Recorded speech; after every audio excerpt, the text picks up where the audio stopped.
This is the year.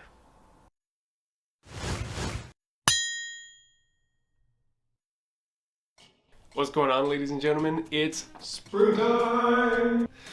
Which basically means it's getting warmer out. We're going to be spending more time outside, and it's time to get shredded for the summer beach body. So if you're anything like most people, you're going to want to shed a few pounds before you head out to those summer excursions. You know, have a nice set of washboard abs if you're lucky, or maybe just look slightly better in shirtless photos. Who knows? But one thing's for certain, everyone's looking to kind of slim down a bit for the summer months. And this is seen in countless ads for workout programs and diets and everything. You know, Beachbody is its own thing, like its own workout system. But anyway, I want to talk about my best tips for losing weight to, trim down for the summer months. So without further ado, let's get into it. Okay, so I may have lied. We're not going to get into it just yet because I want to make one clarification. So a lot of people, for most people, most Americans at least, losing weight is, the goal. But I don't think it should be, because weight is everything. But, muscle has weight. Your bones have weight. Your ligaments have weight. You don't want to lose all the weight. It may sound obvious, but let me clarify. You want to lose body fat. Okay, not weight. A lot of people glorify the weight on the scale, saying, oh, I dropped 5 pounds. Oh, I dropped 10 pounds in however long. But, and that's great typically. But then a lot of people will get so focused on the weight of the scale that they don't really take into consideration all the other factors that deal with their weight. For example, depending on how hydrated you are, you can fluctuate plus or minus 2 pounds on the scale.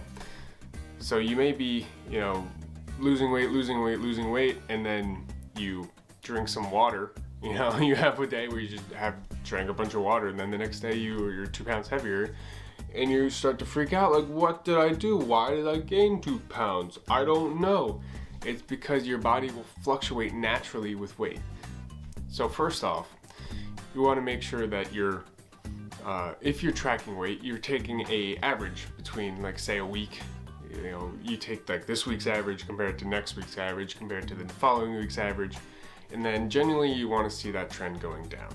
So day to day, I would still track the weight, but I wouldn't fret too much about its daily fluctuations because of things like, hydration and whether or not you use the bathroom or, that kind of thing. So take weekly averages and use those to determine whether or not you are in fact losing weight. And the second thing, a little bit more on the first clarification I want to make, the body fat is what you want to be losing. So if you were a pretty sedentary, immobile person before and you start going to the gym and eating right, you might not lose weight. You might actually gain weight, but you'll notice you'll start to look a lot better. Because what happens when this type of person starts to exercise is they begin to build muscle and lose body fat at the same time. They're one of the few and lucky people who can actually do this, where most fit people actually can't lose body fat and build muscle to any meaningful way. But if you are typically sedentary and overweight, it is possible. So a lot of these people will start to build muscle, which is more dense than body fat, and then they're losing the body fat, which is great. Overall they're becoming so much healthier, but because muscle is more dense than fat, their weight can even increase. So a lot of people are thinking, oh, it's not working, and gaining weight, and this sucks. But in reality, they're becoming so much healthier and beginning to look a lot better. So with that clarification out of the way, you want to lose body fat. Generally the trend of weight will decrease when you're doing that, but I would keep a closer eye on your body fat percentage than I would the weight on the scale. With that disclaimer, let's get into the tips. Okay, so the first important deal, and I know everyone says it, it's everywhere. You have to be in a calorie deficit if you want to lose weight. There's a lot of back and forth between a calorie is not a calorie and all that. And there is some valid points to each side of the argument, but the bottom line is if you're eating less than you're expending, then you're gonna lose weight. And vice versa, if you're eating more than you're expending, you're gonna gain weight. That's gonna be true no matter what. You cannot break the laws of thermodynamics. That being said, I think it's really important and eye-opening to explain how your body uses the energy. So a lot of people think like, oh, if I want to lose weight, I'll just do more exercise. Yeah, we'll just go to the gym, we'll run more, whatever. And that's great. I am 100% for that. But it's probably not going to help that much in losing weight. And here's why.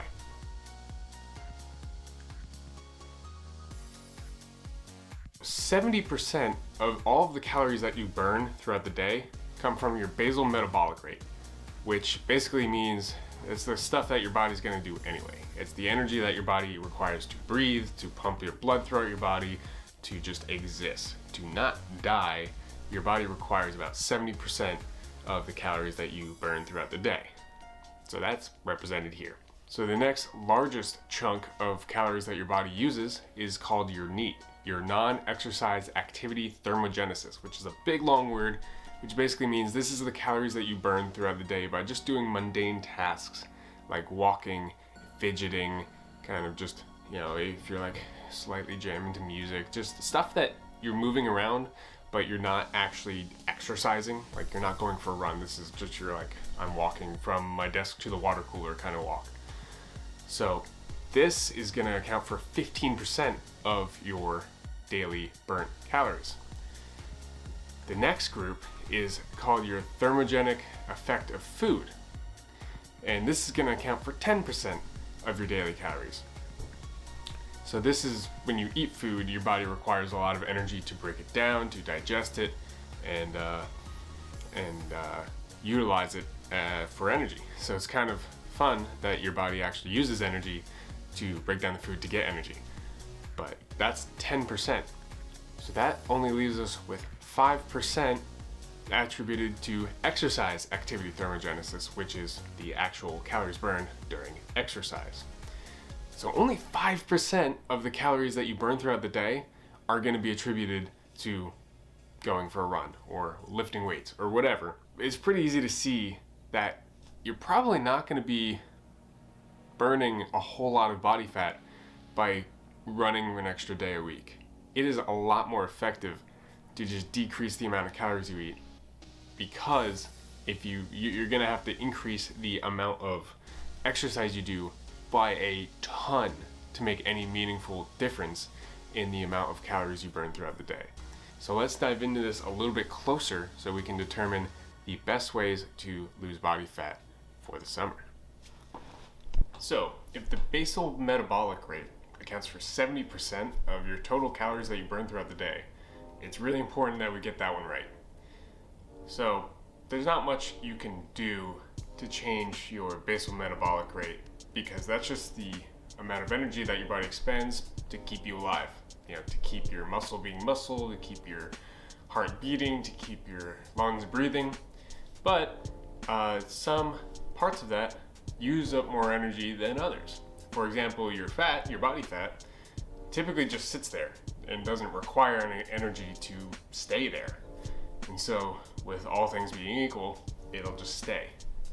Whereas say if you're really muscular and you stop lifting weights, muscle is really energetically expensive, so it'll go away. Because muscle is very energetically expensive and body fat is energetically cheap, your body will tend to keep the fat and lose the muscle. But if we can find a way to build muscle, then our basal metabolic rate will go up, because that'll require a lot more energy to maintain. The more muscle you have, the higher your basal metabolic rate and the more calories that you'll burn throughout the day. And remember that this is 70% of what you burn throughout the day. So this is a significant proportion. So basically, one of the best things I can recommend for weight loss is counterintuitively to go lift weights to build muscle. Because the more muscle you have, the more calories you'll burn and the more you will lose. So lifting weights, counterintuitively, a lot of people, jump straight to cardio for losing weight, but lifting weights is actually a lot better and faster of a route to take to losing weight. So go to the gym, do some resistance training, build those muscles, get those gains, and you will slowly but surely lose that body fat. On to the next bit. So the next bit is the non-exercise activity thermogenesis, or NEAT for short.